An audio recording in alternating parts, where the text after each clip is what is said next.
الحمد لله رب العالمين والصلاة والسلام على أشرف الأنبياء والمرسلين نبينا محمد وعلى آله وصحبه أجمعين. سبحانك لا علم لنا إلا ما علمتنا إنك أنت العليم الحكيم. وتب علينا إنك أنت التواب الرحيم. رب اشرح لي صدري ويسر لي أمري واحلل عقدة من لساني يفقهوا قولي. أما بعد. محترم مصلین اکرام، رمضان کے دروس کا سلسلہ جاری ہے۔ کل کے درس میں ہم نے سحری سے متعلق بعض مسائل جاننے کی کوشش کی تھی۔ آج انشاءاللہ افطار کے متعلق کچھ مسائل آپ کے سامنے بیان کرنے کی کوشش کروں گا۔ تو بھائیوں، افطاری کے اندر جلدی کرنا یہ مستحب ہے۔ اللہ کے رسول صلی اللہ علیہ وسلم نے صحیح حدیث کے اندر ارشاد فرمایا کہ لا يزال الناس بخير ما عجلوا الفطر، کہ لوگ اس وقت تک برابر خیر و بھلائی میں رہیں گے جب تک کہ وہ افطار کرنے میں جلد بازی کریں، یعنی جیسے ہی وقت ہو جائے وہ افطار کریں۔ اسی طریقے سے ایک دوسری حدیث کے اندر اللہ کے رسول صلی اللہ علیہ وسلم نے ارشاد فرمایا کہ لا يزال الدين ظاهرا ما عجل الناس الفطر لأن اليهود والنصارى يؤصلون، کہ یہ دین اس وقت تک غالب رہے گا جب تک کہ لوگ افطار کرنے میں جلد بازی کریں گے، کیونکہ یہود و نصارہ یہ ہمیشہ تاخیر کرتے ہیں، یعنی یہود و نصارہ سورج غروب ہونے کے بعد بھی احتیاطاً رکے رہتے تھے، اور جب اندھیرا چھا جاتا تھا بالکل اس وقت وہ روزہ افطار کیا کرتے تھے۔ تو اللہ کے رسول صلی اللہ علیہ وسلم نے ان کی مخالفت کرنے کا حکم دیا اور کہا کہ جیسے ہی سورج غروب ہو جائے ویسے افطار کر لینا چاہیے۔ بیجا کی احتیاط کرنے کا کوئی حکم نہیں بنتا کہ آدمی بلا وجہ احتیاط کرے کہ پتہ نہیں سورج ڈوبا ہوگا کہ نہیں ہوگا، ہم اس کے مکلف نہیں ہیں، بس جتنا شریعت نے حکم دیا ہے اتنا کریں، اور جیسے ہی وقت ہو جائے فوراً روزہ افطار کریں۔ حافظ ابن حجر رحمۃ اللہ علیہ بیان فرماتے ہیں کہ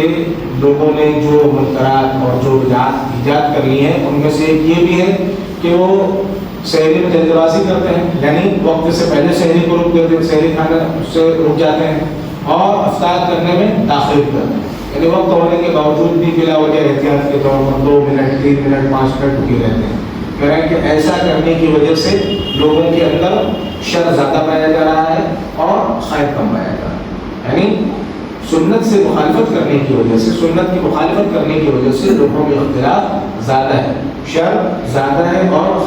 خیر کم ہے۔ اب دیکھیے ہر رمضان میں کہیں نہ کہیں سے یہ مسئلہ آتا ہی ہے کہ آپ کی اذان کی وجہ سے ہم نے پہلے روزہ کھول لیا، یا جہاں وقت پر اذان ہوتی ہے لیٹ سے تاخیر سے روزہ کھولنے والے آ کر کے ہم کو الزام دے دیں کہ آپ کی وجہ سے ہم نے پہلے رکھتے افطاری کر لیا، ہمارا روزہ خراب ہو گیا، جبکہ ایسا نہیں، بلکہ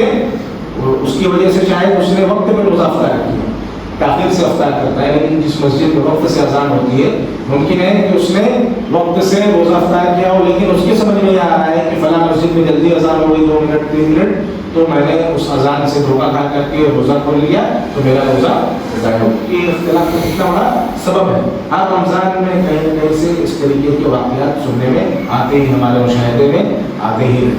تو شریعت نے جس چیز کا حکم دیا ہے وہ یہ ہے کہ انسان افطار کرنے میں جلد بازی کرے۔ اس کے بعد جیسے ہی سورج غروب ہو افطار کرے، افطار کرنے کے وقت یہ دعا کی قبولیت کی گھڑی ہوتی ہے۔ اللہ تعالیٰ ہر روز روزہ افطار کے وقت بہت سارے لوگوں کو جہنم سے آزادی کا پروانہ عطا کرتا ہے۔ یہ بہت ہی قیمتی وقت ہے، اور ایک دوسرے حدیث کے اندر اللہ کے رسول صلی اللہ علیہ وسلم نے ارشاد فرمایا کہ ہر روز کے بدلے اللہ تعالیٰ ہر مسلمان کی ایک دعا قبول کرتا ہے، یعنی 30 دن ہے، گویا کہ ہمارے پاس یہ سنہرا موقع ہے اپنی حاجتیں اللہ تعالیٰ کے سامنے رکھنے کا اور اپنی ضرورتیں پورا کرانے کی۔ یہ بتائیے یہ کتنی سعادت اور خوش نصیبی کی بات ہے کہ یہ رمضان کا مہینہ اور یہ قیمتی وقت خود ہمارے پاس چل کر کے آیا ہے۔ ہمیں اس کے لیے صرف اتنا کرنا ہے کہ اپنے وقت میں سے تھوڑا وقت نکال کر کے افطار سے پہلے اللہ تعالیٰ کے سامنے ہاتھ پھیلانا ہے اور اپنی ضرورتیں رکھنی ہیں، یعنی 30 دن اور انسان اپنی 30 حاجتیں اللہ تعالیٰ کے سامنے پیش کرے تو کیا قائد ہے کہ اللہ تعالیٰ اس کو دعا قبول نہ کرے۔ لیکن بڑے افسوس کے ساتھ کہنا پڑتا ہے کہ اس قیمتی وقت کو ہم اپنا دسترخوان سجانے اور انواع و اقسام کی چیزیں اکٹھے کرنے میں ضائع کر دیتے ہیں، برباد کر دیتے ہیں، اور جو ہے گھر کی خواتین کو بھی پتہ نہیں چلتا، وہ بھی جو افطاری کا سامان تیار کرنے میں اس قدر مشغول ہوتی ہیں کہ اذان ہو جاتی ہے اور وقت کا پتہ نہیں چل پاتا۔ بھائیوں، یہ وقتی لذت ہے، پیٹ بھرنا یہ وقتی چیز ہے، آج پیٹ بھرے گا پھر خالی بھی ہو جائے گا کچھ دیر میں، لیکن یہ جو قیمتی گھڑیاں ہم سے ضائع ہو رہی ہیں، چلی جا رہی ہیں، یہ کبھی لوٹ کر کے آنے والی، کیا پتہ ہمیں اگلا رمضان نصیب ہو یا نہ نصیب ہو۔ تو یہ روزہ افطاری کا وقت جو ہے دعا کی قبولیت کا وقت ہوتا ہے، اس وقت کا ہمیں اہتمام کرنا چاہیے، ساری مصروفیات کو چھوڑ کر کے ایک منہ ہو کر کے اللہ تعالیٰ کے سامنے خلوص کے ساتھ الحا وزاری کے ساتھ اپنی ضروریات پیش کرنی چاہیے، تاکہ اللہ تعالیٰ ہمارے دعاؤں کو کیا کرے، قبول کرے، اور ہم اس سے دنیا میں بھی فائدہ اٹھائیں اور آخرت میں بھی فائدہ اٹھائیں۔ اسی طریقے سے کس چیز سے روزہ افطار کرنا چاہیے؟ تو اللہ کے رسول صلی اللہ علیہ وسلم کے بارے میں آتا ہے کہ آپ تازہ کھجوروں سے روزہ افطار کیا کرتے تھے، اگر تازہ کھجوریں آپ کو میسر نہ ہوتی تو چھوہارے کھا کر کے سوکھی کھجور سے آپ افطار کیا کرتے تھے، اگر وہ بھی آپ کو میسر نہ ہوتی تو آپ پانی پی کر کے روزہ افطار کر لیا کرتے تھے۔ اب روزہ کھولنے کے وقت کون سی دعا پڑھنی چاہیے؟ تو اہل علم کہتے ہیں کہ بسم اللہ کہہ کر کے روزہ افطار کرنا چاہیے، اور روزہ افطار کرنے کے بعد اللہ کے رسول صلی اللہ علیہ وسلم سے جو صحیح حدیث آئی ہے، دعا آئی ہے، صحیح دعا آئی ہے اللہ کے رسول صلی اللہ علیہ وسلم سے ثابت ہے، وہ پڑھنی چاہیے۔ وہ دعا کیا ہے؟ آپ صلی اللہ علیہ وسلم نے تعلیم دی کہ جب ہم روزہ کھول لیں تو پڑھیں ذهب الضرر وابتلت العروق وثبت الاجر ان شاء اللہ، کہ